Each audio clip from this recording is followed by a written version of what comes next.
અમદાવાદની 400 વર્ષ જૂની હસ્તકળા માતાની પછેડી એ આજે વૈશ્વિક ઓળખ પ્રાપ્ત કરી છે। એક સમયે મંદિરમાં પ્રવેશબંધી સામે ભક્તિના પર્યાય તરીકે જન્મેલા આ હરતા ફરતા મંદિરો હવે કાયદાકીય રક્ષણ સાથે આંતરરાષ્ટ્રીય બજારમાં ચમકશે। ભાનુભાઈ ચિતારાનો પરિવાર 8 પેઢીથી આ પરંપરાને જાળવી છે। મળીએ આ પરિવારને।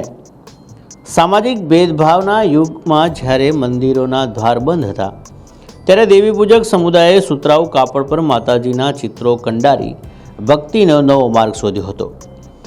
લાલ, કાળા અને સફેદ કુદરતી રંગોથી તૈયાર થતી આ માતાની પછેડી આજે અમદાવાદની વિશિષ્ટ બૌદ્ધિક સંપત્તિ છે।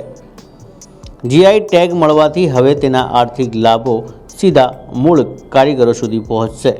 લેવલ બી મળેલો છે અને અત્યારે 2023 પદ્મશ્રી મળ્યો ને હવે જીઆઈ ટેગ બી મળી ગયું એટલે અમારે રોજીરોટીનો કોઈ ઉદ્ધાર થયો છે અને આગળ હજુ અમને અમારી જનરેશનને બી કંઈ આગળ મોકો મળશે। લોખંડનો કાટ, ગોળ, મજીઠના મૂળ જેવા કુદરતી તત્વોમાંથી તૈયાર થતા રંગો એ કળાની મુખ્ય વિશેષતા છે। કાપડની મધ્યમાં બિરાજમાન આદ્યશક્તિ અને તેમની આસપાસ કંડારાયેલા પૌરાણિક પ્રસંગો દરેક પછેડીને જીવંત વાર્તામાં પરિવર્તિત કરે છે।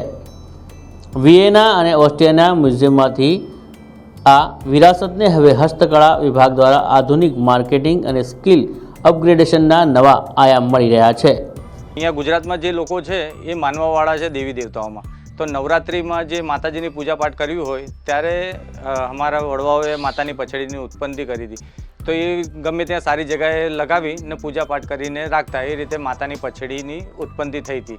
એક મોબાઈલ ટેમ્પલ તરીકે પણ ઓળખાય છે માતાની પછેડી। G20 જેવા આંતરરાષ્ટ્રીય મંચો પર ભારતની શાન વધારનાર આ કળા આજે આસ્થા સંઘર્ષનું પ્રતીક બની છે। અંદાજે 80 જેટલા પરિવાર દ્વારા સચવાયેલો આ ઐતિહાસિક વારસો આવનારી પેઢીઓ માટે પ્રેરણારૂપ બનશે। માતાની પછેડી હવે માત્ર કાપડ નથી, પરંતુ ગુજરાતની અસ્મિતા અને શ્રમિકોનો અજોડ મહેનતનું પ્રમાણ છે। बीच बीच में एग्जीबिशन वगैरह शुरू करते हैं। हैंडीक्राफ्ट डिपार्टमेंट है, खादी ग्रामोद्योग विभाग होता है, भारत सरकार का स्किल डेवलपमेंट होता है, हमारा जो अलग अलग पॉलिसी होता है, तो इसके माध्यम से कैसे ये लोगों का स्किल डेवलपमेंट के साथ अपग्रेडेशन कर सकते हैं, इनका मार्केटिंग को कैसा लाइवलीहुड को बढ़ा सकते हैं, तो इसके हिसाब से हम लोग इनका जो सेल्फ हेल्प ग्रुप होता है तो इसका जो तरीका में होता है तो ये हम लोग को करने के लिए हम लोग को ये जो फैमिली के साथ इनके साथ हम लोग को कंटिन्यूएशन हम लोगों का संपर्क रहता है।